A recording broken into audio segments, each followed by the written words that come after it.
From Los Lunas, New Mexico to Crescent City, California. From Cedar Rapids, Iowa to Lake Okeechobee, Florida. Let's ride. We want to ride shotgun with you for the next hour, talking trucking with Deaton and Doty. How's it going, guys? Good. How you doing? Good. Great. How's your week, Mike? What'd you do last week? What'd I do? Any fishing? Yeah. Golf? Did some fishing. Played golf. Yeah. A little golf, a little fishing. I played a lot of golf. I played 18 holes on Sunday, 9 on Friday, 18 on Sunday, and then Tuesday I got to play another 18. Little family outing. Yeah. I haven't played in a while. I first round 2 weeks ago I did well.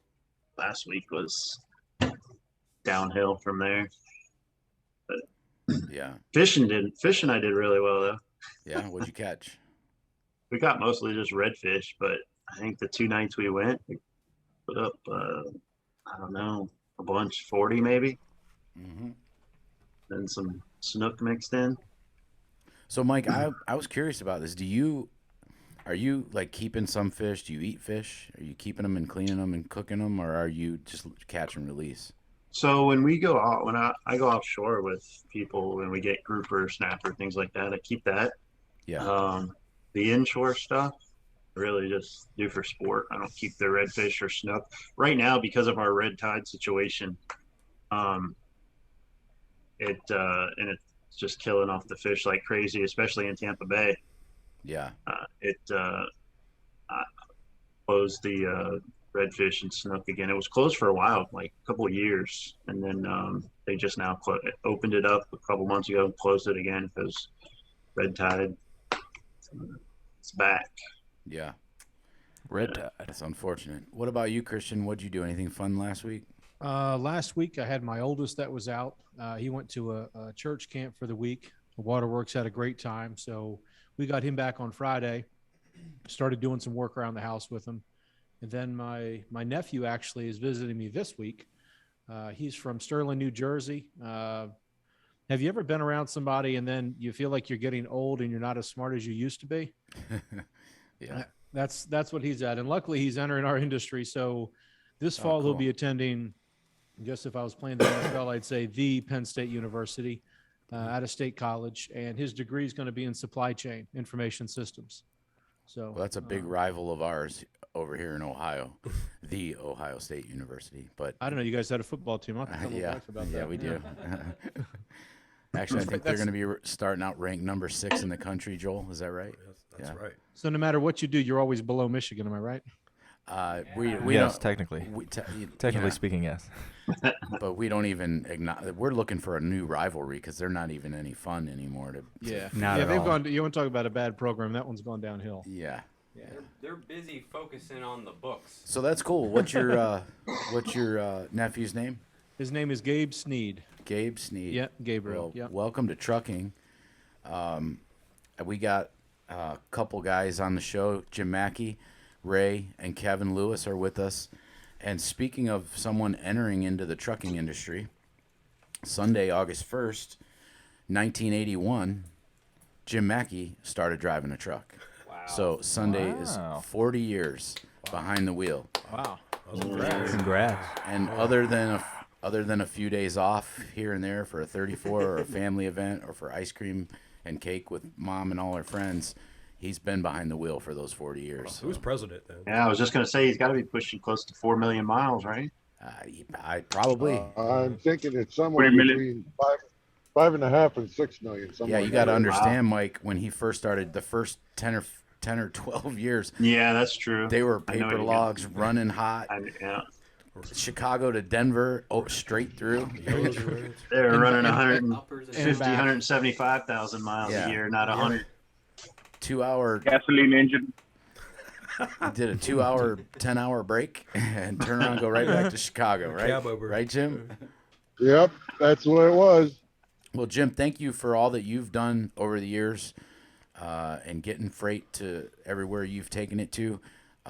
We are the backbone of this country, truckers. And, Jim, you've done it safely. And in the last the years you've been here at Meadowlark.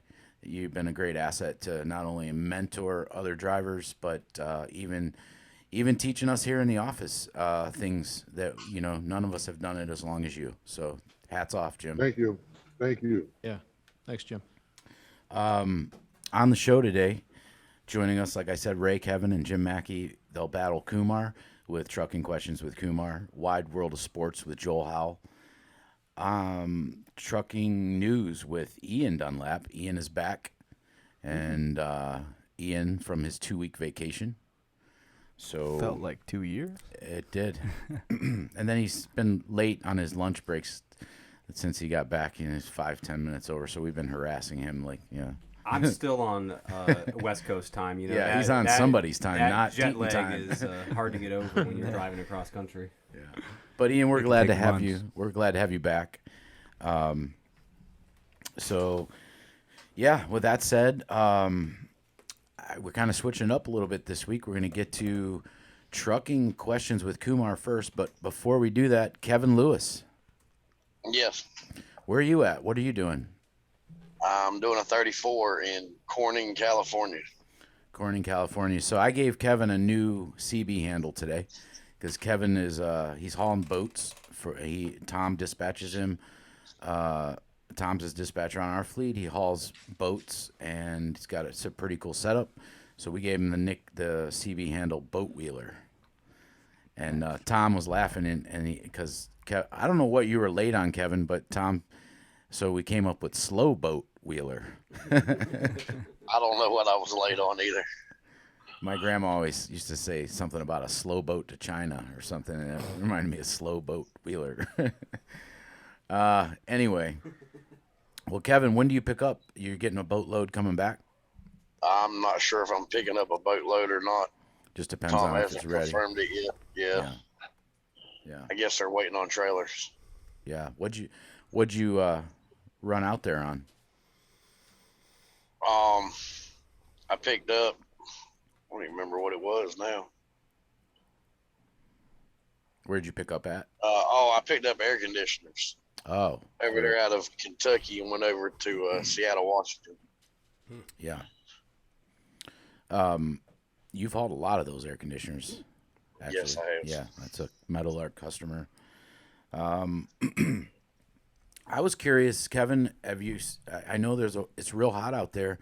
How have you seen any wildfires or smoke or anything? I haven't seen nothing. Yeah.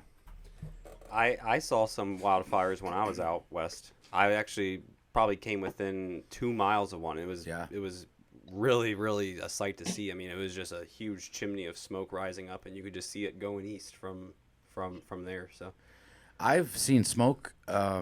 Joel, do you remember when we were teaming? This was years ago, and we were on the east side of the Sierra Nevadas, kind of like the Bay Area, but over the mountains. So you know what I mean? So west side. No, on the east side so we were closer to Nevada. Okay. Right?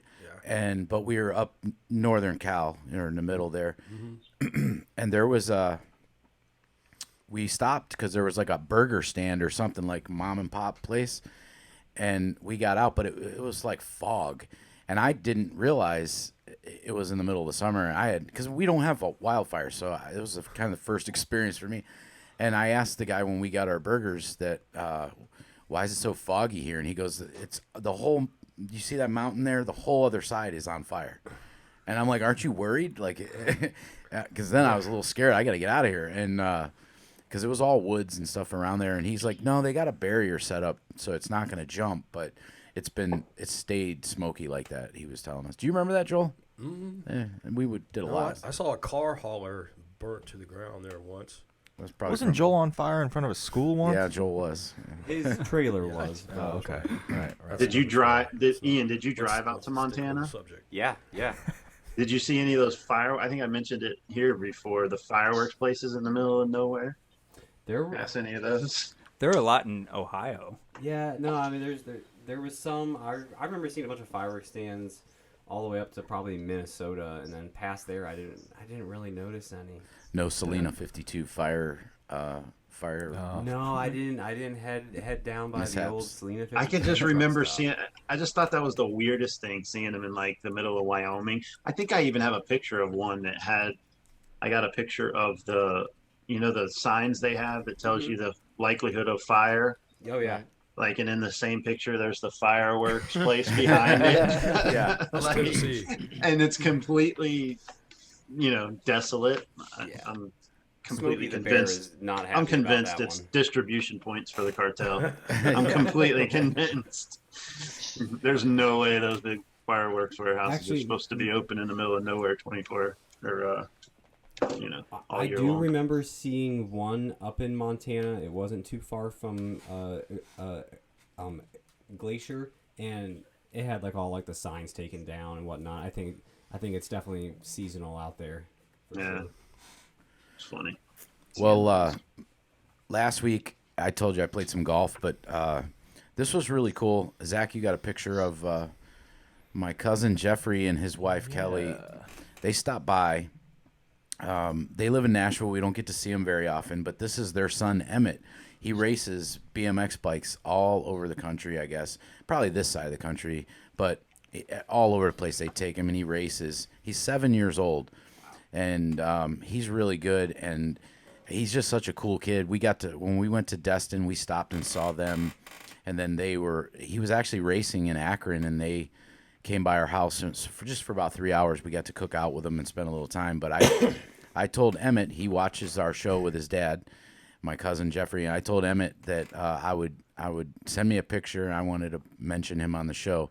So great job at what you're doing. And I got to tell you, this kid, I've seen we got some pictures and videos of him. He's tough, man, and he's all banged up, busted lips, Yeah, he's bruises, got a Bale, all over the compilation place, video. and he loves it. If you took him to the doctor, they would think his parents just beat him, but they don't. They're such a great family, and we were so glad to spend a little time with them. So we're proud of you, Emmett. Keep it up. Are those sponsors on Emmett? I don't know much about it. I would say probably. I mean, Yeah, that's what and it his dad's pretty serious. He's got a business down there in Nashville, kind of like my son Matt's studying in school. He does video production, and he's well established. He's closer to my age, but a little younger. But I think Matt, he does commercials and all kinds of stuff, doesn't he? Yeah, I think he's well connected, so that might help with getting some sponsorships for Emmett. But It's pretty cool. And Emmett's such a cool little kid. I mean, he's just so excited about what he does, and I am too. So cool. I bet they come down here and race.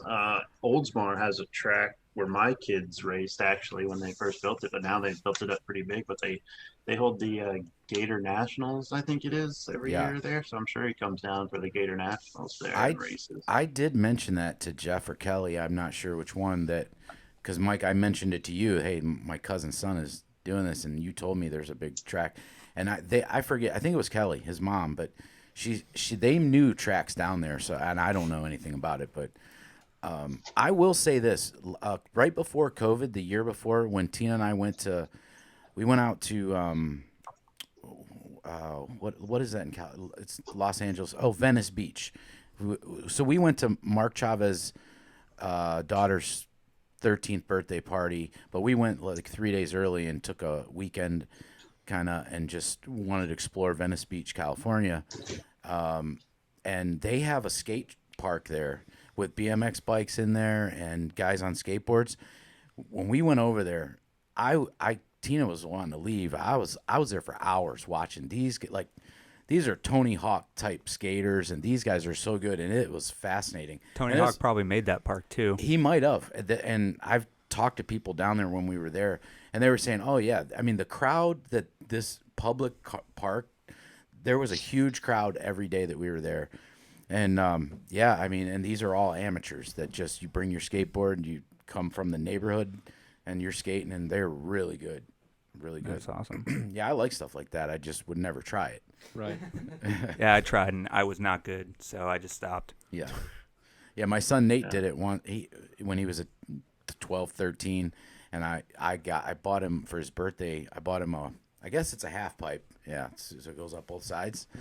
And on his birthday, he got it. I had it together in the driveway, and he dislocated his shoulder that day. I mean, he still skated for a while, but yeah, there's no way I would do it. That is aggressive anymore. Yeah, that little bike that was in that picture, those things are expensive, man. I can remember buying a used one for my son for how much? Well, the used one was like $500, but it was I got Let a me deal ask on it. you It was guys. a $2,000 bike. Yeah. So because I told when Jeff and Kelly and them they were over, I said, yeah, we got some bikes in the garage. I mean, I got like a $300 BMX mountain bike, and Tina's got a cruiser bike, right? We paid like $300 at a bike store, and I thought they were good bikes. He was telling me about Emmett's bike. Christian, take a guess. What do you think that bike costs? Well, from what I just heard, I'm thinking $2,000, but I'm feeling like that might be a little shallow. Yeah, he's about halfway there. I think Jeffrey said about $3,800. Oh my word! Me and Ian everything actually, new, because you can buy. I mean, the you start with the bike, and then you buy the lighter rims, you buy the lighter this and handlebars, and That's what he said. Jeffrey said that they built it, I guess, and they bought it in parts, I guess. Probably weighs like 14, 15 pounds or something. Yeah. Oh no, we're talking 2 pounds, if that. Yeah, probably. it's super light. Yeah, he was telling me a little bit about it, but I could not believe how much it costs. I'm like, wow. Me and Ian, we rented out $5,000 mountain bikes one time. Yeah. And mountain biked in Michigan. Northern Michigan, yeah. Yeah. And I mean, there's a huge difference between those bikes and just your standard, like, riding bike. Yeah. And it was a good time. I mean, like as far as also, effort or just weight, is it easier because it's geared better, or is it just lighter? It's everything. Both. Yeah. I mean, there's so many features that you wouldn't even think of that they've added to them that just makes riding the bearings, easier. Everything from pedals to being lighter to the cranks to being lighter. It had a hydraulic seat, so you could sit down on it and you could lower it for when you're going through rougher course, and then when you get out to flat land and you need the seat raised up again, you just press a button and it shoots right back up. It was really crazy. Yeah, Jeffrey started telling me about some of the. I mean, he's really, really technical with it too, and I'm sure him and Emmett built it together. But I was like, you lost me at $3,800, man. I was like, That's right. Goodbye. I don't know, but no, I get it, and I love that Jeffrey and Kelly and they support their son and what he's doing. I mean, that's really cool. Yeah, he seems well loved. Yep. Yeah, he sure is.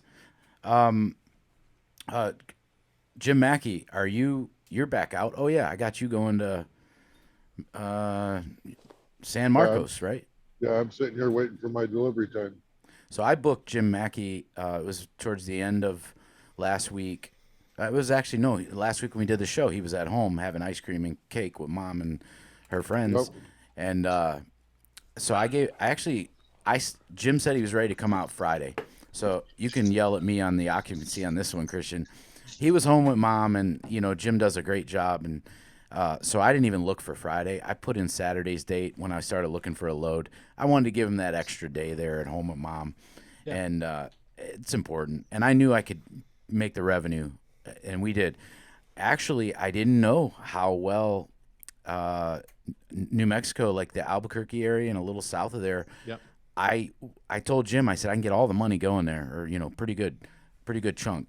Let me look and see what the market is coming out of there. And I thought we might have to deadhead, but Jim and we've been down this road for years, and he's like, okay, I'm good with it. We'll figure it out. Either we'll find something or we'll deadhead. And like 10 minutes later, Jim, I called you and said, dude, I got you over $2 a mile, I think it was, straight to a great area on the Texas border. So we know we can get something good coming out of the San Marcos area, or somewhere close to there. I was really surprised at how many loads popped up in that Los Lunas area and how much it paid. And that was a cheaper load, Jim, because we were going to a good area from there. We were going down, Laredo area. Actually, it was it paid me $225 to the truck. Yeah. To go to Los Lunas. And Yeah, then I had like a 40-mile deadhead and picked up this load coming down here. It was only 5,000 pounds too. Yeah. What was the rate? Well, that's Jim's part. So, What was the total revenue on the one going down, Jim? My pay. Not was yours. What is? 790 I what don't is know the- what the growth was. It was Ian could probably tell us. 1144 on 790 miles. It's only 5,000 pounds. Right, but we got. So I'm looking at total revenue. Which load do you need? Well, to know? give me both. The one that I booked him on Saturday, picking up Burlington, going from Iowa by his mom's house down to New Mexico. That one was 3,300 on 1,200 miles. 33 on 12. And then Rio And it was Rancho to San Marcos, 14 on 50. Yeah. So, and that's where we didn't have to deadhead. We picked up like 20, 30 miles from where he delivered. And you got to think about it. When you're going from a, not so great area or any area, but you're going into a really hot area, they're not going to pay that great. And I mean, there was loads paying really well coming out of Los Lunas for a dry van. If you wanted to go up into like Pennsylvania and stuff like that. You want to struggle, right? But going to San Marcos and, there's good paying freight down there. We were still at 14 on 750 and it was light. It just made sense. And Jim was home. So this is his whole week started from Saturday to today. He delivered today. Well, and then tonight I'm picking up a load in San Antonio, going to Houston, 200 miles, and the gross on that was 950. Yeah, so that'll be starting his next week. Jim stays on weekly pay, but I think we ended up at 33 and 14, so close to $5,000 for the week. And he was home most of the week. And light. Yeah. So he'll do fine. Anyway, let's get on to trucking questions with Kumar. Joel, what do you got for us this week? Is it that time? Yeah. It's that time. Is it that time? It's that time. What's up, Kumar? Well, hello, everybody. It's that time again. Q&A, episode 17, questions with Kumar. All right, so we're at the pot's up to $80. Pot's up to $80,000. I think it's. I'll take. Whose turn is it throwing this week? I'll throw in because Mike did it. Loser the week has before. to pay for TruckerCon. Well, Mike threw in the week before, and then Christian last week. So I'll throw in the 20 if Kumar loses. So I'm rooting for you this week, Kumar. Cool. And, nobody took the pot last week? No, we're rolling it because we're gonna maybe make it some kind of a giveaway eventually here for somebody on the show or I've some of heard our it a drivers. good thing, I guess. Yeah, we'll come up with a good plan with it. So what do you got, Joel? All right, you ready? Here we go. Question 1. In trucking, if you hear there's an alligator in the road come across your CB, what is it? Is it A, an accident? Is it B, a DOT cop with a truck pulled over? Is it C, a strip of rubber tire? Or is it D, a large reptile? Oh, man. B and C sound like good answers. So what was Really A? think about it. What was A, Joel? So if you hear there's an alligator in the road come across your CB, A, is it an accident? B, is it a DOT cop with a truck pulled over? C, is it a strip of rubber tire? Or is it D, a 15-foot crocodile? Oh, man. This is Crocodile or alligator? I'm counting on you, Kumar. This is the first time I bet on you. Let's go with C. What was C? It can be a What do you say? crocodile if it's an alligator, right? What C was what, Kumar? What are you saying the answer was? Strip patch of rubber, like a Patch of rubber. like a tire. Strip Yeah. of rubber tire. What do you say, Ray? Yeah, I agree with him. What do you say, Jim? Yeah, he's right. All right, he's right. Yeah. So that would be a strip of rubber tire. Way to go, Kumar. I bet on him, and he starts out right out of the gate. Good job, Kumar. All right, question 2. Good week. Which Gonna be a good night. who wins the bet? Out of these, what situation might a driver find the most difficult? 1, 4-way stops. 2, traffic lights. 3, lane changes. Or 4, choice of truck stop.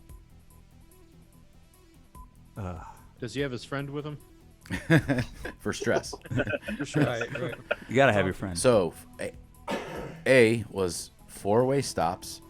B, Traffic lights. traffic lights. 3, lane changes. Or AB3. 4, choice of truck stop. What would be the most dangerous or stressful? Is that the question? Yeah. Yeah. Lane changes. What do you say, Ray? I'm gonna go with traffic light. What do you say, Jim Mackey? What would be the most dangerous? I'm gonna go with Kumar and say lane changes. What do you say, Kevin? Yeah, I was gonna say I'm gonna say lane changes also. Yeah, Kumar, you guys got it. Ray's wrong. Yeah. Ray might have to. We might Let's have go. to. Since Ray's wrong, we might have to have him throw the 20 in this week if Kumar wins. And are you guys sure that's not Jason Aldean on the phone with us? Ray, we need you to call Cody. I hope tomorrow. not. All right. Question 3. Kumar, what does OTR stand for? Oh, here we go. Number 1, on the road. Number 2, over the railroad. Number 3, on the run. Number 4, over the road. Over the road. Final answer. Wow. Confidence. On the street. So Wow, confident. I didn't think he'd get that.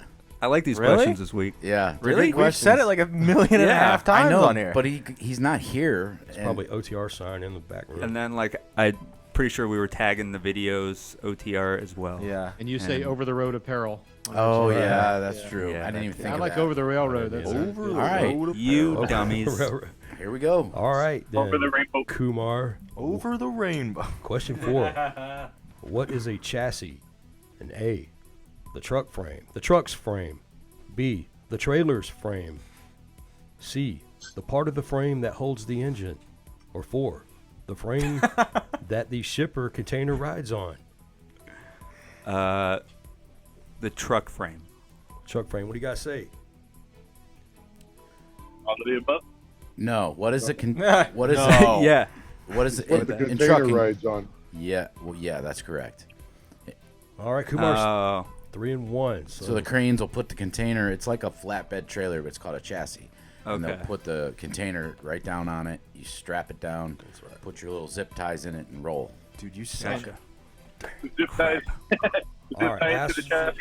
Well, they have to. That's a DOT thing. So Held you together by lawn and garden zip tie. you secure it, right? I did a little intermodal, Yeah. not much, because I hated going to those rail yards. It was like a zoo. But you have to put there's colored, like neon colored zip ties.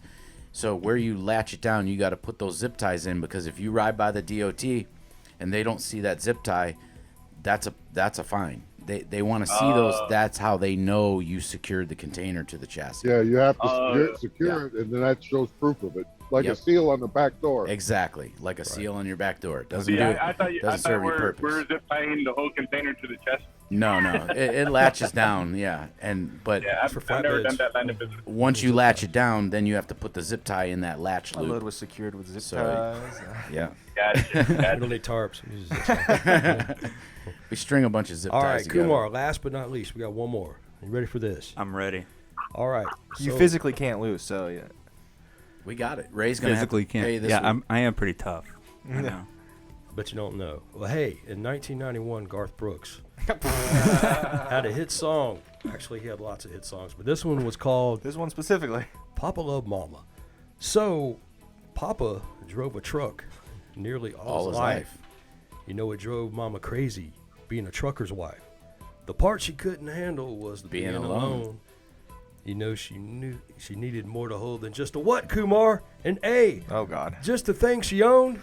B, she needed more to hold than just a telephone. Or was it C, she needed more to hold than just her methadone? Or was it D, she needed more to hold than just an ice cream cone? Well, which one sounds most believable? Which one did Garth Brooks use his lyrics in the hit song Papa Love Mama? Can you sing the first Sing it, Joel. answer?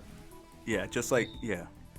The part she couldn't handle was the being alone. I guess she needed more to hold than just the thing she owned. Or was it B, than just a telephone? Or was it her methadone? Or was it her ice cream cone?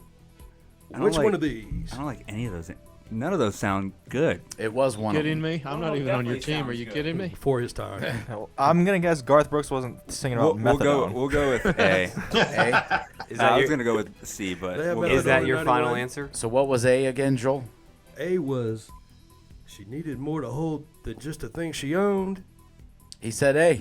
Yeah. What about Let's Ray? Well, let's see if our other guys can get it. Yeah. Ray, you know? Is it telephone? Okay, that's his answer. Jim Mackey Telephone. and Kevin. Telephone. And there you go. Jason Aldean would know. Yeah. Because she was. He's a truck driver. He's on the road. Oh. She needed more Actually, that hold sounds- it's about a lot more than that. than just a telephone. Joel, I think what's what's it an about? encounter. Needed to really think Yeah. about Well, I that know one. she We should ends give her up more time. They in both the graveyard. I was and thinking ends like up the dead. telephone. Like she can't just text him. In Yeah, payphone would make more sense for 1981. Not in 1991. 1891. That's when Garth Brooks made his first hit. That's great. That was a All great right. question, Joel. So, Yeah. very good, Kumar. I think that's 3-2. You win. When Jim Mackey started dating, you even have There pictures goes the yet. microphone. What was that, Ray? When Jim Mackey started dating, you even have pictures yet.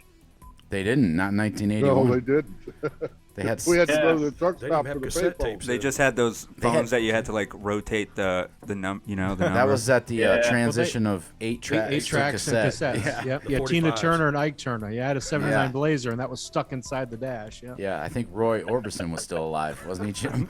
A lot of people I were was. still alive. Elvis. Did you know used that? to watch your TV on the radio?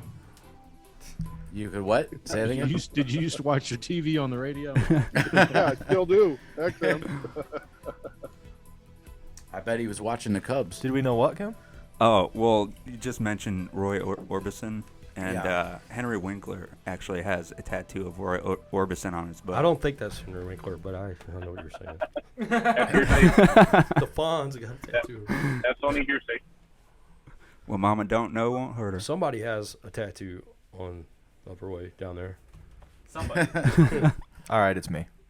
Okay, so let's get on to some stuff here. Ian, tell us what's going on in the world of trucking news. Well, while I was gone, I guess a couple things happened.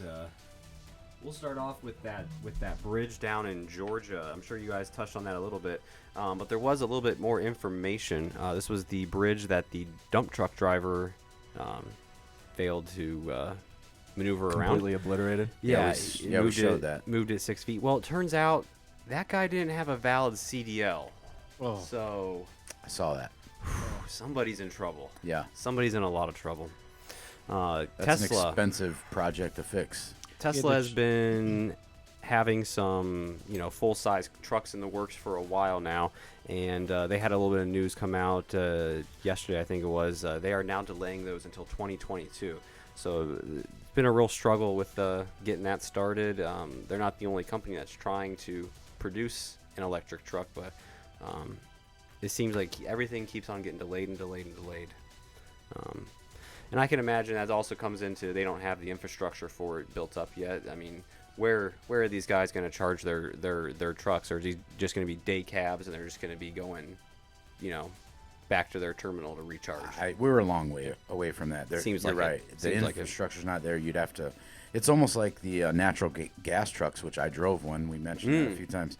And I was running down to a brewery for Miller Coors in near Dayton, and I did this for 5 or 6 months. I was trying to stay near home, and it worked. I drove that truck for a little while, but the problem was I'd leave Cleveland and get to Columbus, Ohio.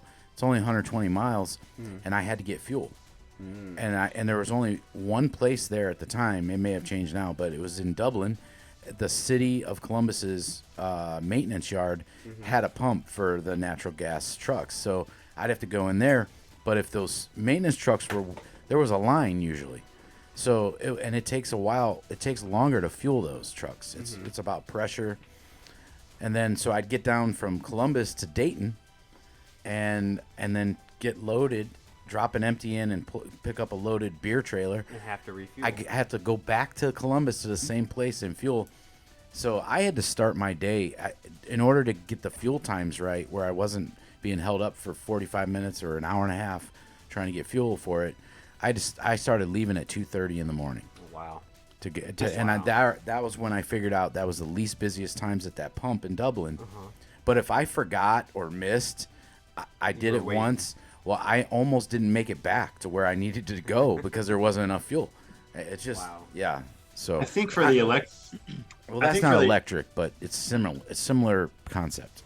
I think for the electric trucks, you're going to see, and I'm just guessing, but I would imagine they'd roll them out at like the Walmarts and those type of distribution centers first, the ones that keep them in a circuit that's 500-mile radius, and then they can go back LTL also to recharge at Walmart distribution, or put chargers at the stores for them, so they can charge there when they're getting unloaded. I would imagine you would start to see that. I think the biggest thing would be the breakdowns and where do they get them fixed at.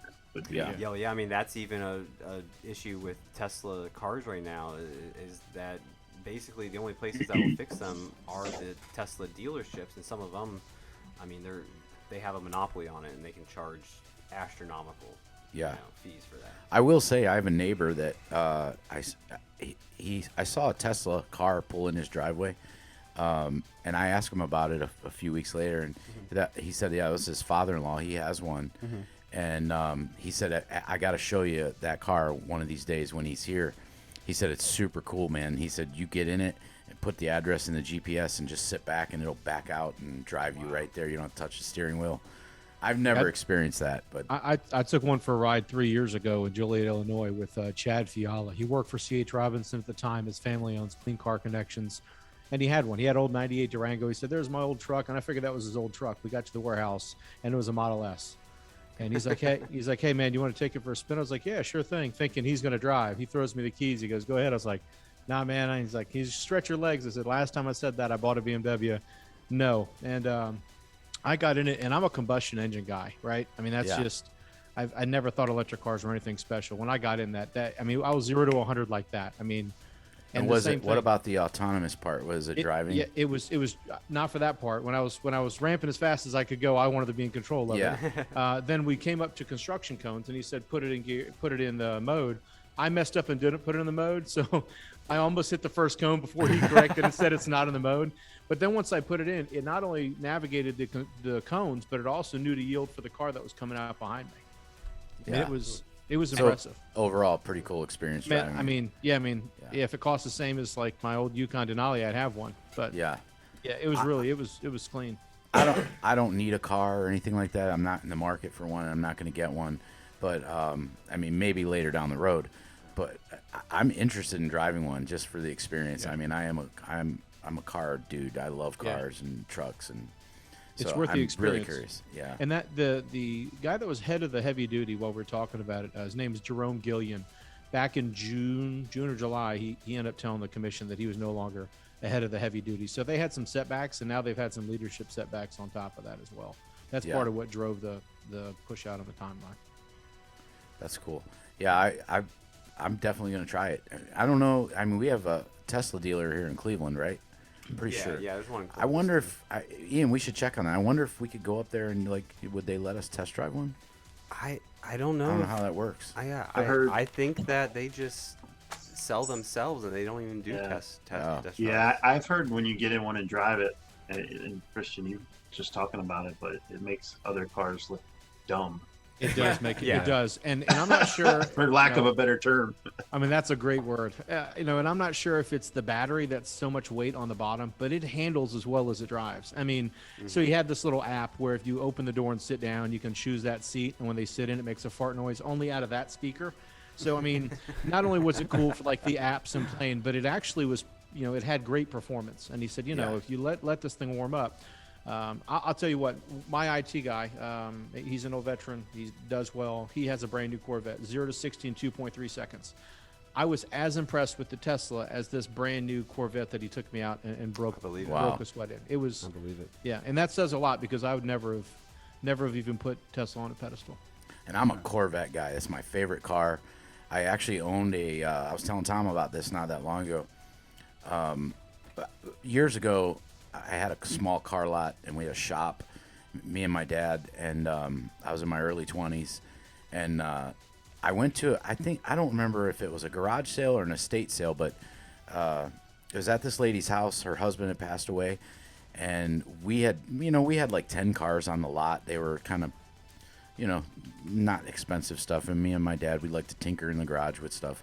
So we'd sell them, work on them and sell them. This car was,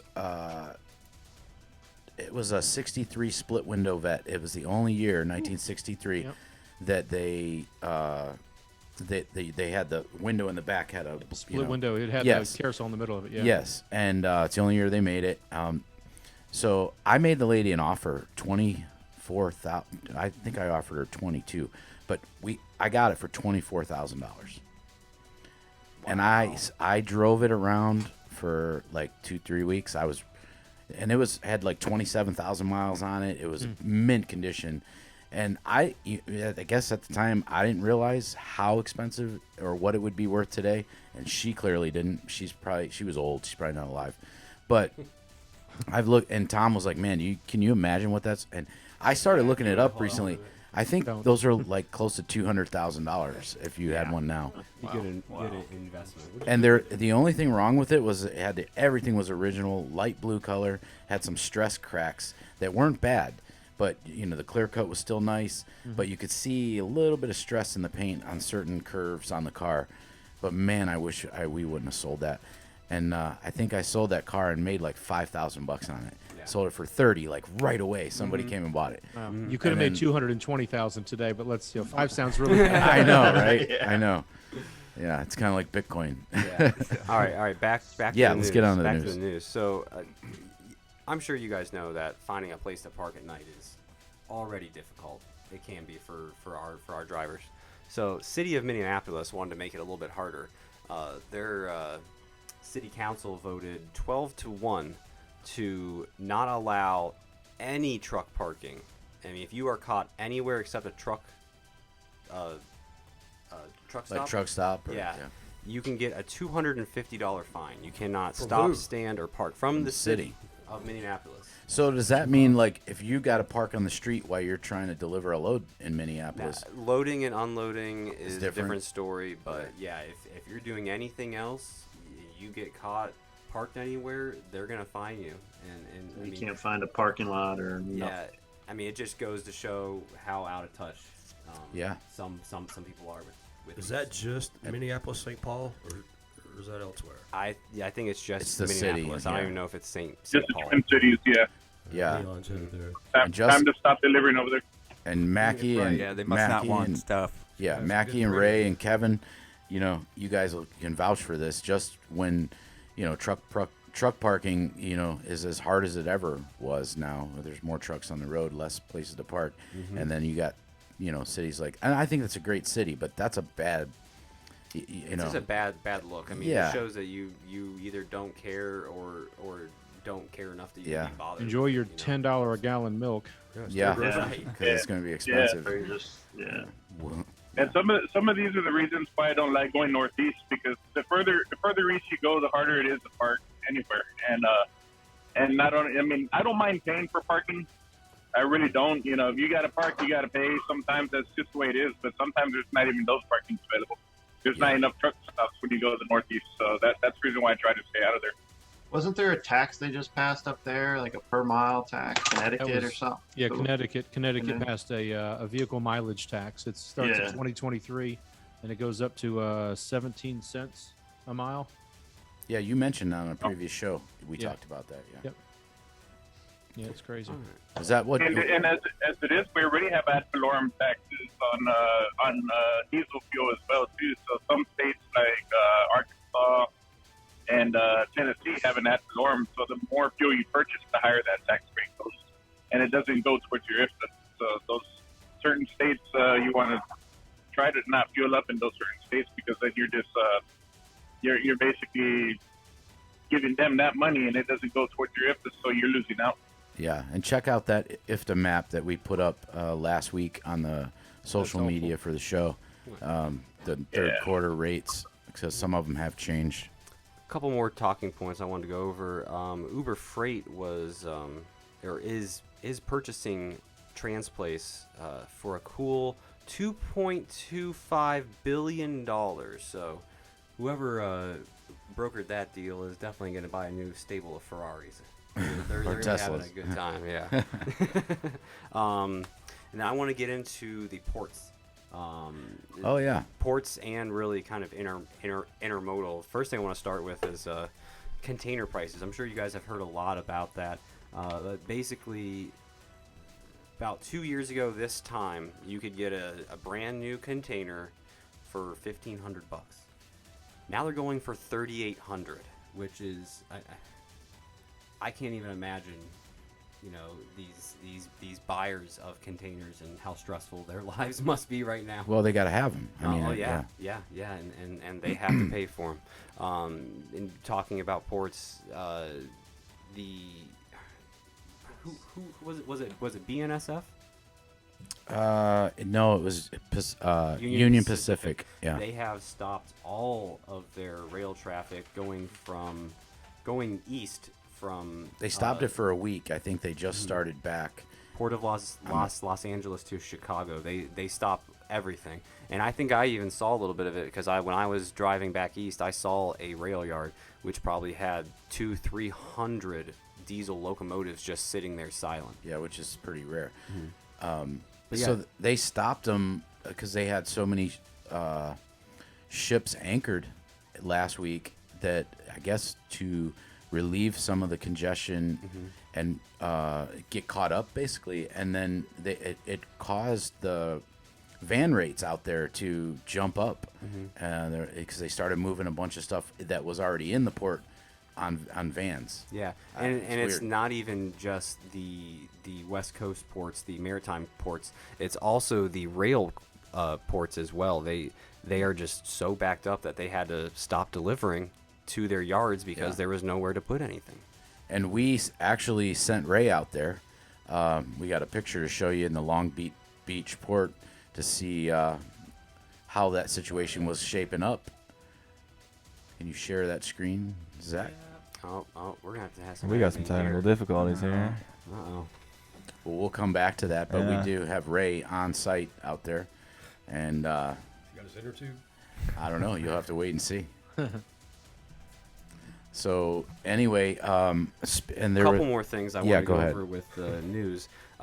There was a pretty massive typhoon over in China, and that has also been causing some port delays because Shanghai and Nanjing. All right, there we go. were There we also go. shut There's down. Ray There he is. in the Long Beach port checking on the Reporting live. container ships in his inner tube. Yeah, they almost ran over me. That was scary. Need a tugboat? Yeah. Yeah, he had. You didn't see it, but there's a rope. Yeah. Ray's paddling with his hands, pulling the tugboat that's pulling the container ship. So those He are is the port captain right there. $3,800 a piece. Raise the Hey, port. I'm The authority. inner tubes are probably like $15. Yeah. I'm traveling. Yeah. Well, thanks, Ray, for being on site there and reporting the from the Long Oh, Beach yeah. port. Yeah. Is that Costco? Yeah. Yeah, absolutely. I mean, we're using deep money to get out there and get the news. You know? Yeah, you got to do it. And lastly, did you have something else, Ian, that you wanted to cover? Just really that typhoon in China Oh, yeah. caused some issues, some port delays, Shanghai and Nanjing, and then also no storms in the Atlantic right now. So I should was be going to good. bring that up. I was going to ask you guys if you've noticed, because I love to watch the weather, and there's nothing going on in Earth. Yeah, there is, which is a good thing. Yeah, we just beat up. Small storm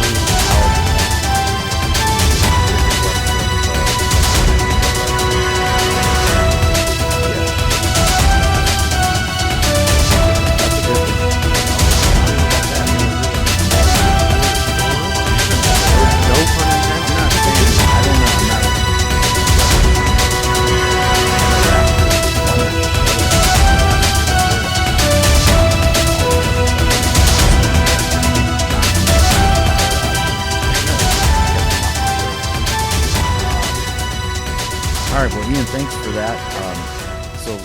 I want to get into Christian's got a couple things to go over, and Mike, I'll just give you a quick recap on the market this week. So dry van load to truck ratio is 5.93 loads to one truck. reefer load to truck ratio, and that's up slightly. Reefer load to truck ratio is up slightly. Also, 12.83 loads to one truck, and flatbeds up slightly, 44.57 loads to one truck. I actually wrote down the Los Angeles port thing too, Ian, so you covered that pretty well, so I'll skip that. Reefer, Southern Missouri. I had to call Tom to find out where these are coming from, but we were kicking off the cantaloupe season, so the melons, yeah. And I was trying to figure out what's the area in Southern Missouri it's coming out of, and I went and looked at the just kind of what's on the spot market down there, and it's definitely brought the rates up. Southern Missouri cantaloupe time. The 8-week season in Missouri is kicked off, and reefer rates in that area are $4.24 plus fuel. Fuel surcharge this week, I didn't mention it yet, but is 40 cents. So, and that's up last year at cantaloupe time. I think Tom's here. It was $1.19. It's up. It was $1.19 lower per mile in that area. And Tom told me look near Cape Girardeau. I'm sure there's some other areas a little west of there. That's on the eastern side of Southern Missouri. And then Colorado potatoes starting to kick off. And we've always hauled a lot of potatoes out of there, Grand Junction, all the way down south of Denver. So those are starting to heat up, coming soon. Rates average 240 plus fuel coming out of there. And then nationwide rates, dry van average 241 plus fuel, reefer 273 plus fuel, and flatbed 269 plus fuel. So Christian, what are you seeing? Well, we're seeing the same thing you are. I mean, most of the indicators you have as far as melons and Colorado, and that's starting to heat up. That's all right. Obviously, you don't want to be out towards Seattle and Miami. You know, those have turned, and things continue to trend differently inside the United States. So we're seeing the exact same thing. What I brought in was a couple pieces based on occupancy and some other pieces. I don't know if you want me to screen share and go into that, or if you want Mike to roll through the stuff first. Yeah, go ahead. Okay, cool.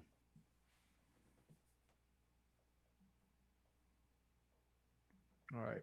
You guys see that all right? Yeah. All right, good deal. So first thing, I kind of want to walk through occupancy at a slower rate. We talk about it pretty quickly. Once you learn it, it's easy to understand, but just to kind of rewind, occupancy is figured out for basically dividing the number of work days that you have, the days that are occupying the week, as opposed to the entire week. And Christian, but sorry to interrupt you, but you're good. You know, Lee, one of our drivers, a really good guy. Lee sent text to me and to Mike. He's really curious. I mean, he's out there trying to run his business right, and he's not the only one. I've had several people mention, can Christian explain occupancy a little more? So thanks for doing that, Christian. Yeah, absolutely. Yeah. So how do you figure out occupancy? So basically, every day that you occupy the truck equates to 14.23 some odd percent. So we'll just say 14% for easy math. So every day that you occupy that truck, you get 14%. So if you occupy the truck 7 days, 7 times 14 is roughly 98, or it is 98%. So we call that 100% occupancy because you've occupied that truck 7 days times the 14% of each day. Now let's assume that you take a day off that week. You just basically take only Saturday off every week. That would be 85% occupancy because you're taking 6 times 14 to roughly get at that 85%. So when we talk about an 85% occupancy, we don't measure it every week that you take off. We look at the time that you have out on the road versus the time off that you've taken. And essentially for every week that you work a full week, you put 1 day off inside of in a fake box and say, I'm owed 1 day off for this week. You get through the second week and you say, I'm owed a second day. So for instance, if you ran 2 full weeks and you came in on Friday and you said, I'm going to pick up something close to the house, go home, and then deliver by noon on Monday, and took Saturday and Sunday off, you'd still be at 85%. If you just took off a Saturday 1 day a week, you'd still be at 85. And so if you look below here, I've made a calendar. And as 7 days was 100%, 6 days is 85, 5 days out of 7 working would be 72%. So I just took this July calendar quickly and put X's on the days off you could take off to make 85%, irregardless of how you wanted to take it off. The first example is if you just took off Saturdays, you worked the 6 out of the 7 days every single week. By delivery, open, available for dispatch. I can deliver on Sunday, reload and go until Friday, make my delivery, take off Saturday. The second example is if you took off 2 days every other week, which if you went home every other weekend, you would still be at 85%. The third example is if you work 3 full weeks, then you would take 3 full days, and some guys take off and don't leave out till Monday, which is fine. Long as you may start delivering freight on Tuesday. But if you see, this first example was 1 day off a week. The second one was 2 days off every other week. The third example is 3 days off every 3 weeks. And then the last one is if you work 4 full weeks, then you can take 4 to 5 days off and do the exact same thing. So the math is taking 1 day and allocating 1 day off for every day that you work. Does that make sense a little bit? Yeah, that's a really good example. So you can kind of plan, how you want to do it. And, we're flexible with our guys too. And I know you are, Christian, with home time to tailor it to their needs. So, and that's a great visual right there. If you want to take every, Sunday off or Saturday or however you want to do it, take that 1 day and you get it every week. If you want to occupy the truck 85% of the time. Yeah. And there is a money multiplier. The longer you stay out, the more money you have, because you don't have to go back towards a specific direction. If you live in Florida and you've got to get back that direction, you're not going out to Missouri and Colorado to load up to go to New Jersey.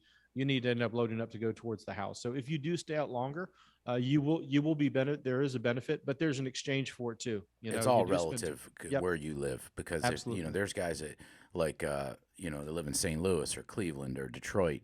Those are great areas to you can go in and out, have that day or so a week, do your 34. But yeah, you're right. It's going to be hard to do that in Florida, and Mike can tell you, Doty can tell you that. Yeah. Yeah, I only came home. I stayed out for a couple months at a time. Southeast isn't bad though. You can live in the Southeast, Alabama, Mississippi, Georgia, little South Carolina. You can get that 1 day and still make it work. Yeah, and I had something to piggyback off of that. We call it the freight pie. You guys know the math symbol, right? Mm-hmm. So what we've done, Ray, are you still with us? Yeah, I'm here. You like pizza? I love pizza. Good. So do I. That's why I use pizza. It's an easy illustration. I know guys that are checking on us by Spotify won't be able to see the visuals, so you can check it out on YouTube if you want. But first thing is we want to break this pizza. This is freight. This is a freight pie. This is if we're hungry for money, so it's all relative. We want to break it up into pieces, right? And if I'm hungry, guys, I'm going to eat 6, maybe 7 slices of this pie. But what happens is if we go into search for freight, and then we start to put limiters on what we have. For instance, maybe I don't run in the Northeast because there's no parking and high tolls. Or by the way, I just don't want to run tolls at all. What you'll see is that different parts of the country, different pieces of freight that are high revenue production can fall off your map.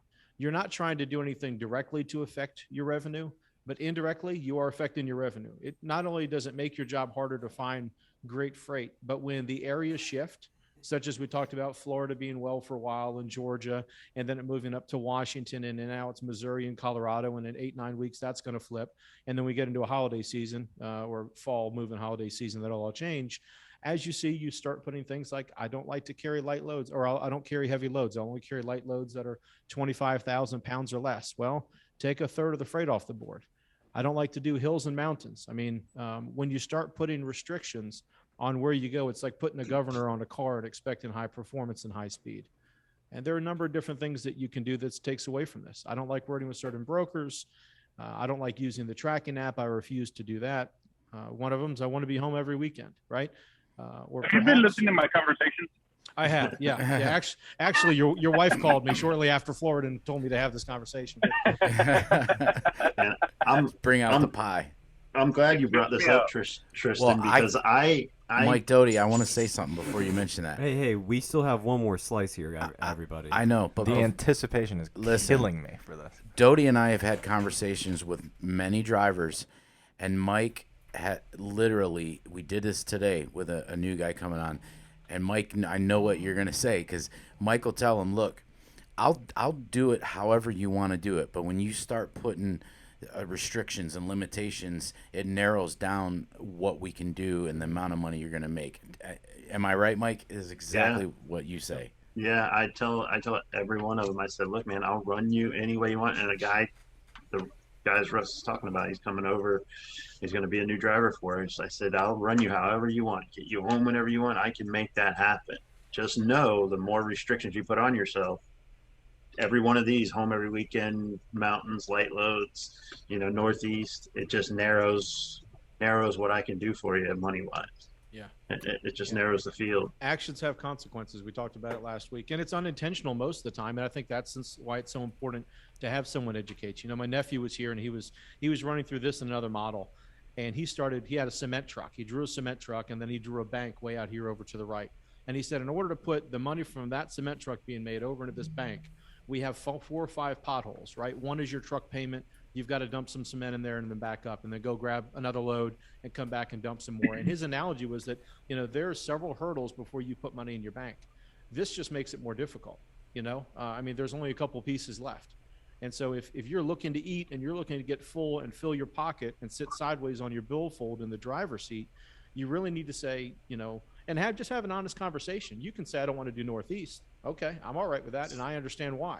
But if you say, but I also don't want to carry anything over 30,000 pounds, I don't do tolls, and I don't like to go, Southeast, it's like, well, then we might have a different problem. Yeah. So what's under the last piece? This is it. So you figure if you're really hungry, you're just starving. At the end of the day, this is the only piece you get. So that's it? The last piece is the guy that wants to haul a wiggle wagon. That was smart. That's right. The wiggle wagon. So, Christian, I'm going to start if I showing could, this though- to all my drivers. That's good. Yeah, great. Yeah, and I've got it in presentations. I'll send this to you. Please do. Yeah. No, But yeah, if I'm- I could, Oh, though, yeah, I know- that looked I like know Papa that- John's. Was it Papa That John's? looked like little. I don't I know. gotta It looked say, delicious, though, I didn't really, Joppa Pons. I really want pizza now. For Well, dinner. we should have a sponsor for this episode. Yeah.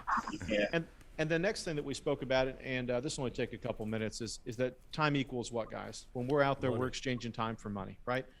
And so as we exchange time for money, if time equals money, here's Monday, Tuesday, Wednesday, Thursday, Friday, Saturday, Sunday. These are the only work weeks, the only days that God has given us in this work week. So we only have so much time every single week to earn money.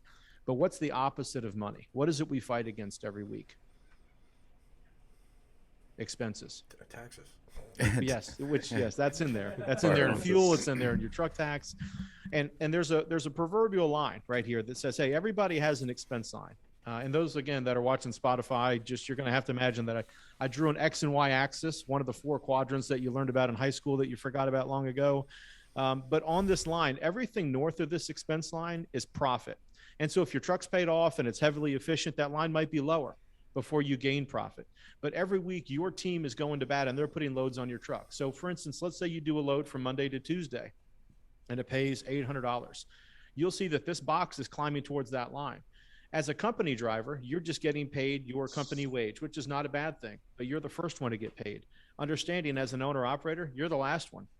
So it might be Tuesday to Wednesday, you add $1,200. You've got a $2,000 week going for you, but your expenses aren't paid yet. Wednesday to Thursday, you're almost at that tipping point where you're starting to put money in your pocket, not fuel, not trailer rent, not insurance, not OCAC, none of the repairs or anything else. But then you look at on Thursday, you have a $1,000 load, right? So we have a $4,000 week going, and you find out that the anything above that crossover point right here will be profit. But something really spectacular happens when you hit that point. And what happens is all of your expenses drop. So the quicker that you can get to this crossover area, the more profitable you'll be week over week, which is why occupancy is so important. If we took off Monday and Tuesday, it wouldn't be until sometime mid-weekend that week that we'd even start to break even on our expenses.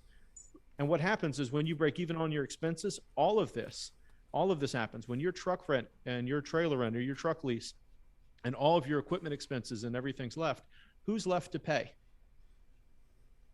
The driver, right? The operator of that vehicle. And that's what matters as an owner operator. I mean, it's great to know my truck's paid, but I want to know when am I getting paid?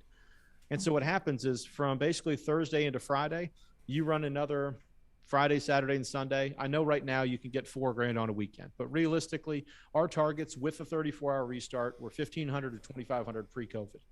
And so that's still the math that we use as a foundation. And we say, hey, it's a seasonal rate. It's going to be higher. But we say, now what's the money? Is it just up here? No, when you run, all of this turns green, right? Yeah. And so this is really important to understand. While occupancy is 14%, one day only equals 14% of the week. One day will equal 30 to 40% of your take-home revenue.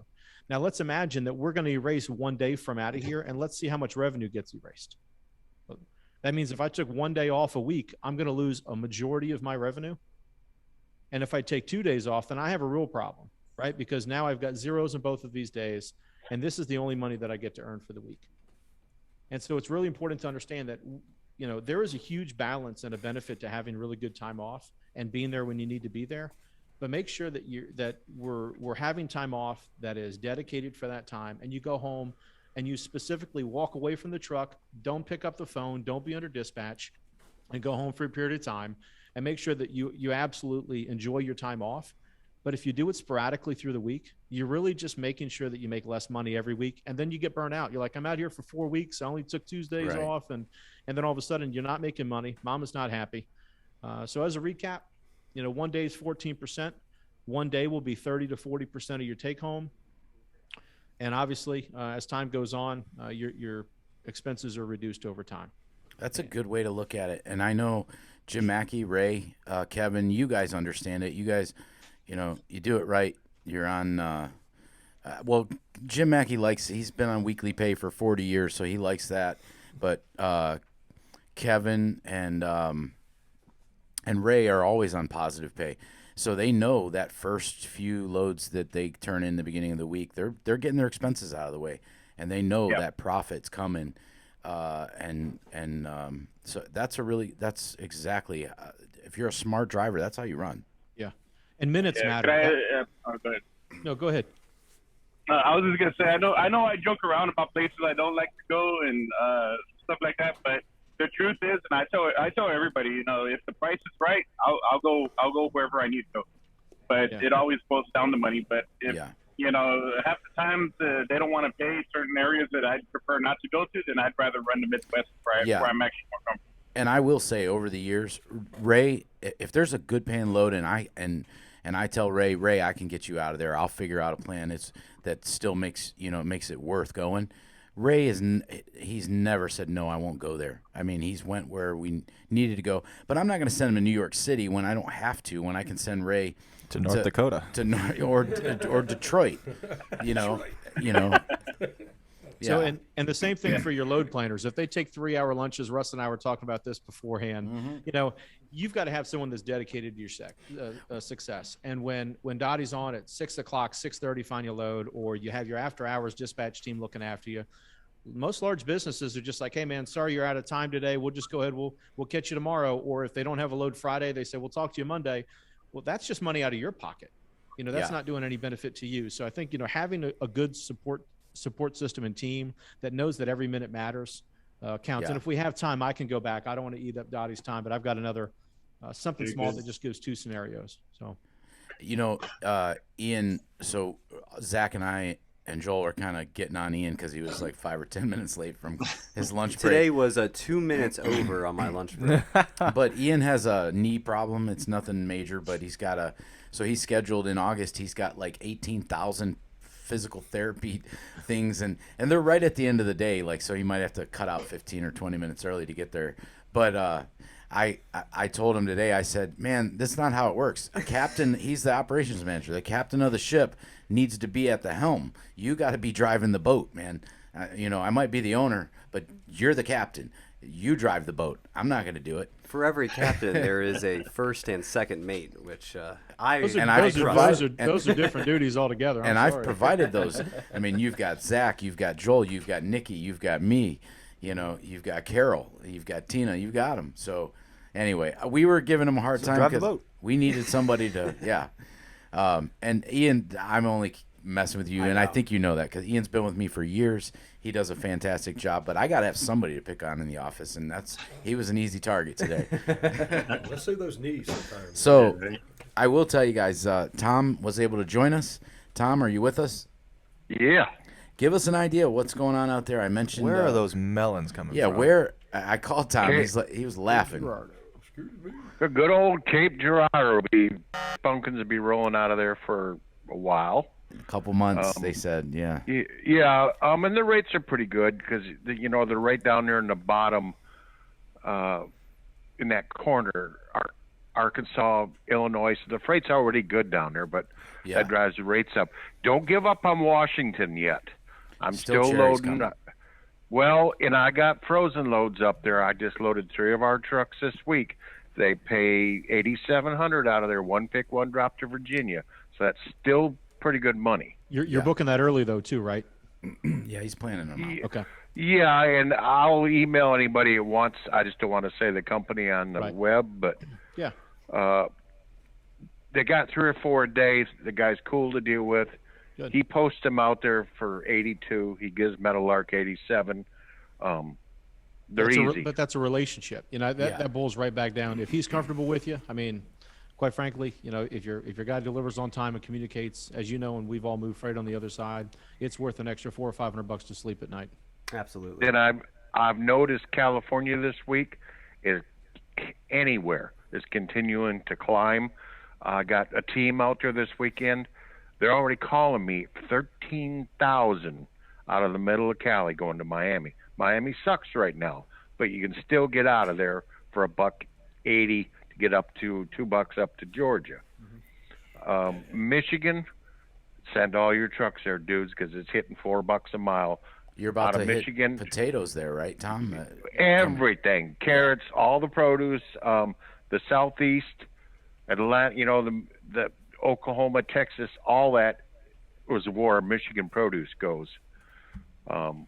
Wisconsin will be starting pretty quick. A lot of bulk Frito-Lay potato loads will be running out of there. The Carolinas.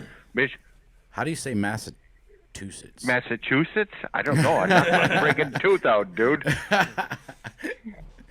All right, keep going. I'm just kidding. Good news. I went to the cat lab today. Yeah. And they said I'm about 80% healed.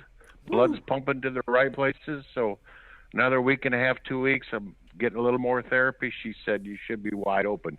And That's I said, awesome. don't tell me, girl, to be wide open because you don't know my past. Uh-oh. Yeah, we got to keep it. He doesn't smoke anymore. We got to keep Tom on the straight and narrow. I don't smoke cigarettes.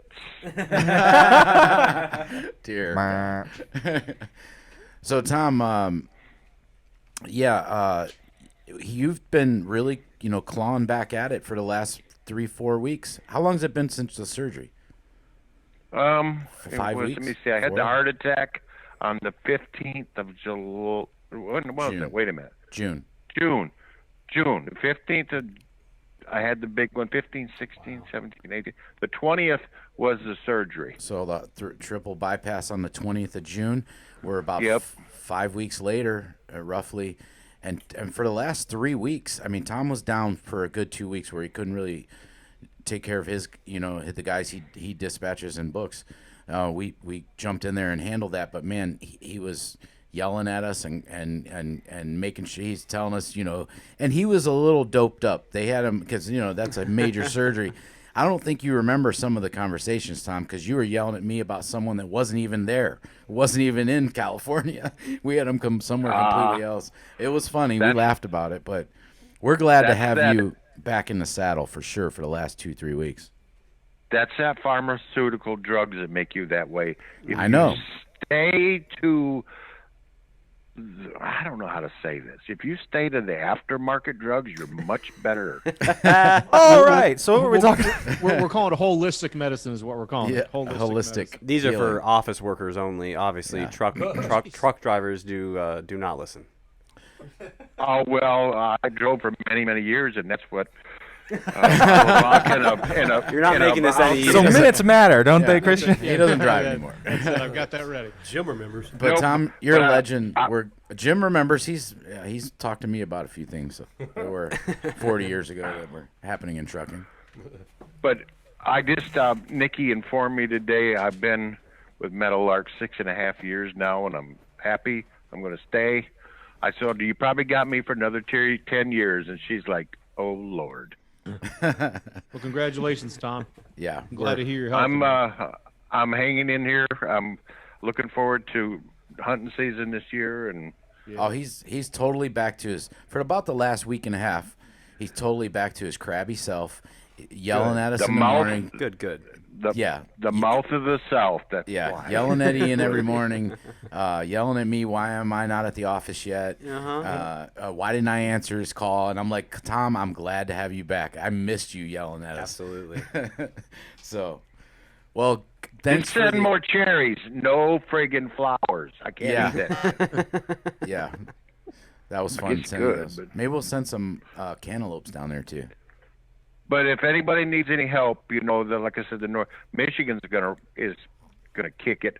Carolinas are doing no good. That produce moved out of Georgia. It's in the Carolinas. Now it's gonna go up to Delaware.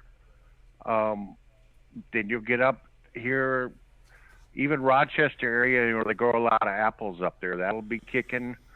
It's Ohio gonna will get busy. kicking with some apples. And even Yeah. Tom, if you remember over the last couple of years, we were booking guys out of Maine on potatoes a short time in the Yep. late summer. So that's coming too. I remember that. We have to Charlie check it Charlie called me today, and he was worried about the rates, and he said we're going to get handed to us. The Christmas tree guy, Russ, that we Yeah. did last year. Yeah. He said, "What do you think it's going to be this year?" I said, "What are you hearing out of Michigan to L.A. like we did those loads?" And we were getting paid He good goes, last year. Yeah. $7,000, $7,500. He goes, "Dude," he said, "I'm prepared to pay $9,000 this year because that's what it's going to take." And I he's said, "Well, that's like a 30-day window I think we worked in, Tom.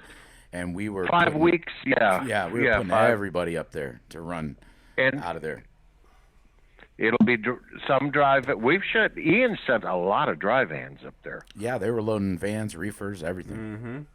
I don't think they were. But loading I think flatbeds.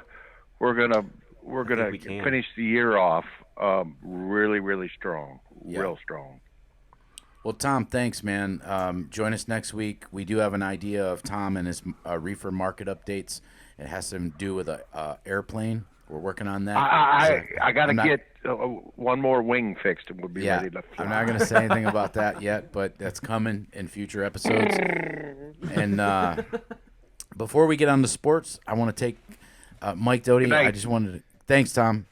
Bye. Doty, you want to just fill us in? We got a few minutes here. You want to go over what you've been doing with a couple guys? I know you said you didn't have a whole lot. No, I don't have a whole lot. Actually, I'll just go over this one guy. I'll share my screen, and because it goes hand in hand with what Christian was talking about, and minutes matter, and what can happen when you. Let me just share this when you're not on time, and what can happen to your revenue. Now, I want to be clear. Can you see my screen? Yeah. Oh, yeah. What do you see? Screensaver. Doty Transport, Yeah, the desktop. orange truck. Desktop.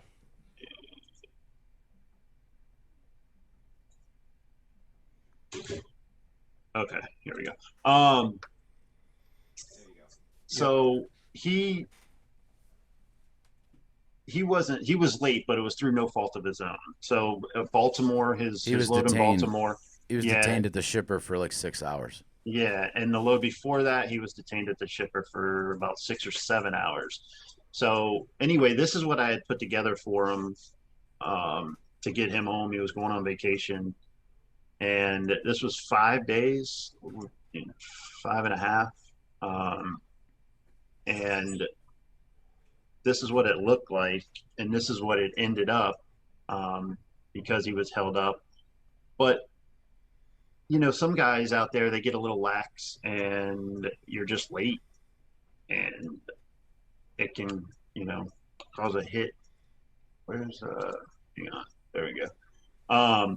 And it went from 69 to 5,300. We had to take, Ian has a guy that had to redeliver a load. What happened was it was a target load. He couldn't deliver it. They wouldn't take him. They rescheduled him for Wednesday. Today at 4:00. So We had him drop it in the yard and grab an empty and keep going, but there was a little deadhead involved. And normally if he wasn't going on vacation, he would have went back and delivered the load and kind of kept rolling. But and look, we get held up out there for many things, traffic, accidents, whatever. But for the times we want to sleep in and miss a strict appointment time, Target wouldn't take him. Yeah. And again, he was held up. That wasn't the case, but I'm just saying the things that can hit you in the pocket while you're out on the road, can hurt. And, but that's what he ended up with. He ended up with 5,300. He was real happy. I mean, 5 days. What happened on a Sunday, or was it Saturday or Sunday? I forget. Austin called me and immediately I started thinking, hey, we can, it's about 4 hours. Just you're gonna have to, if you don't want to get stuck till Wednesday, drop in the yard, put a lock on it, leave the key with us, and we'll have someone else redeliver. And on Wednesday, we have an empty there, grab it and go.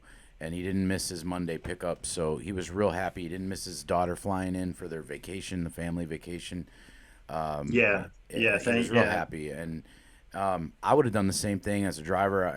If I had that option, I even told Austin I figured out the deadhead to get from Indianapolis to Cleveland or to Barberton is a little closer, but which is our yard. It's not that. It's like $120 in fuel. Yeah. Well, I went over it with him Friday. It just made sense. It's not to get stuck.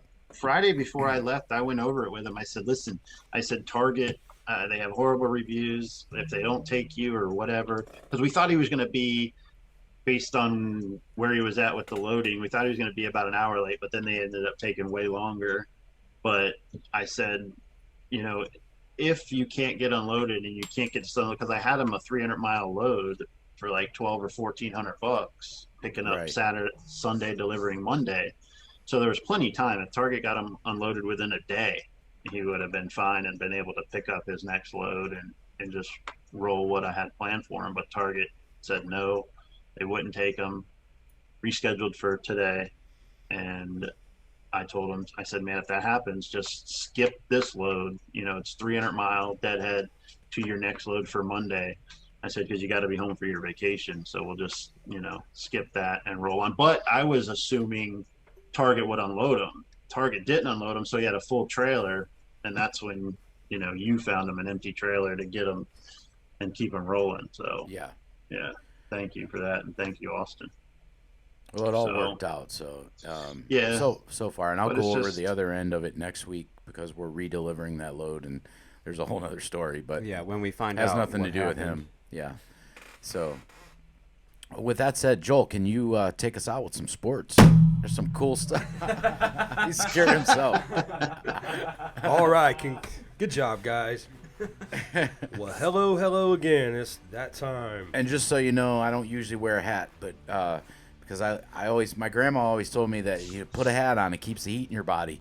And it's so hot out. I don't, and I do in the winter, but not in the summer. It's too hot. I put a hat on. But I'm repping my Browns. Is that why the fly was in the room? Yeah. What's that? Is that why the fly was in the room? Oh, whatever. But no, training camp started for all 32 teams in the NFL. I couldn't be more excited. Baker showed up, right? Of course he did. Oh, good for him. him. Anyway, yeah. So I had to rep my team. Even Aaron showed up. And I'm going to tell you guys, if you guys are football fans on this show, if you're on the show, if you're football fans, we can talk about your football teams when we go over sports too. So I love talking football, and I'm excited. Matter of fact, I'm going to the Hall of Fame game with AC next week, like I mentioned before. The Cowboys and the Pukesburg Steelers game. Anyway, right on. Let's go. As Russ mentioned, next week, August 5th, here in Canton, Hall of Fame game, the Dallas Cowboys and the Pittsburgh Steelers. Those two teams reported August 21st. The rest of the league reported yesterday. And in doing so, the news around the league, the big news was, of course, Aaron Rodgers showing up in all his man bun glory. I saw that. Not all the fans are thrilled with it. We don't know the terms of the contract yet, but stay tuned.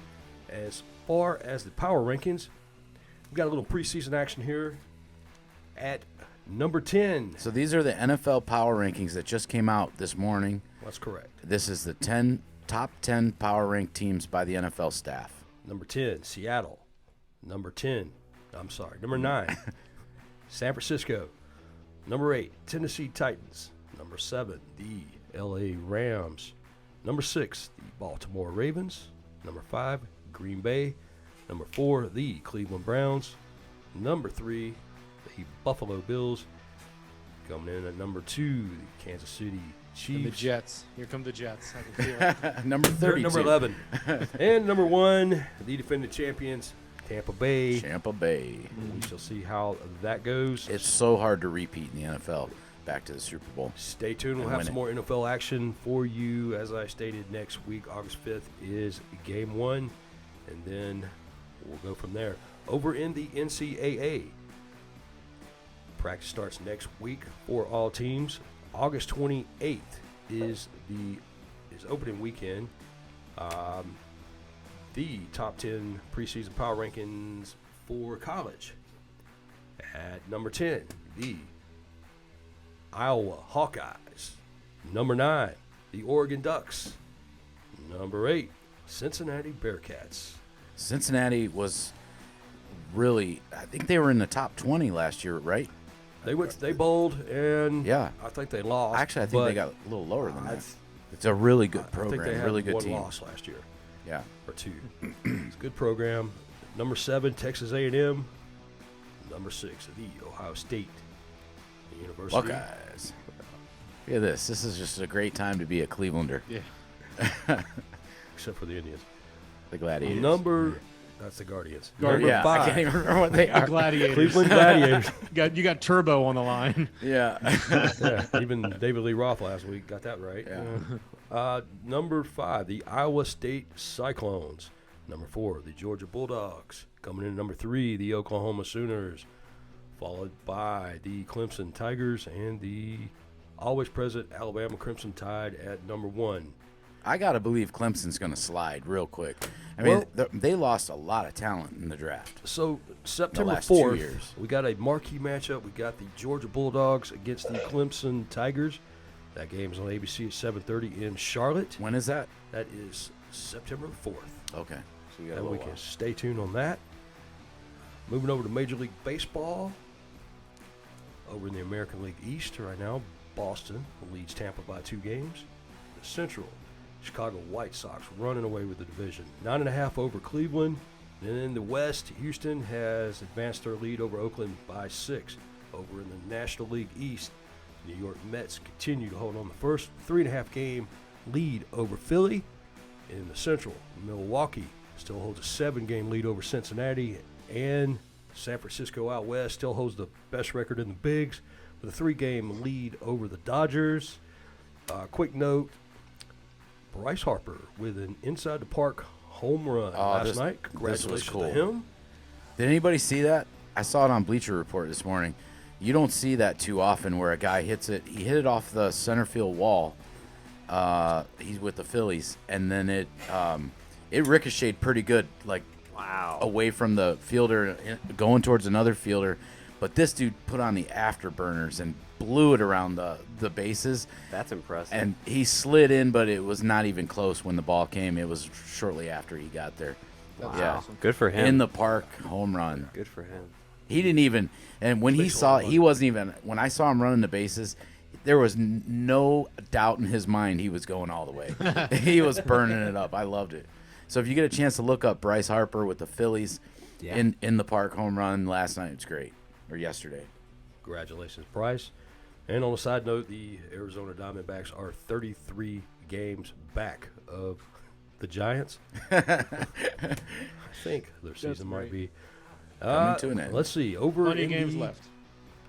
Olympic medal count, USA at 31, China at 27, Russia at 23, Japan leads the gold with 13. And finally, our co-worker Carol came up with an idea, and what she gave me was the top 10 alternative sports from around the world. So we'll do something a little different, and we'll go in at number 10 with lawnmower racing. Followed by Is this on TikTok? Followed by number 9 at shin kicking. These are real events. Ooh, real events. Real events. Followed by number 8. It's called chess boxing. So we go 6 rounds of chess with intervals of 5 rounds of real boxing. I'm Is this in Tibet? Joel is actually preparing for this. I saw him playing chess earlier today. Is that why you asked me to punch you in the face? Right. Please kick me. L6, right hook. Joel, next. Go ahead, Checkmate. Joel. Number 7, a game called Quidditch. For all you Harry Potter fans, this one, Has 7 people on each team, 1 seeker, 1 keeper, 2 beaters, and 3 chasers.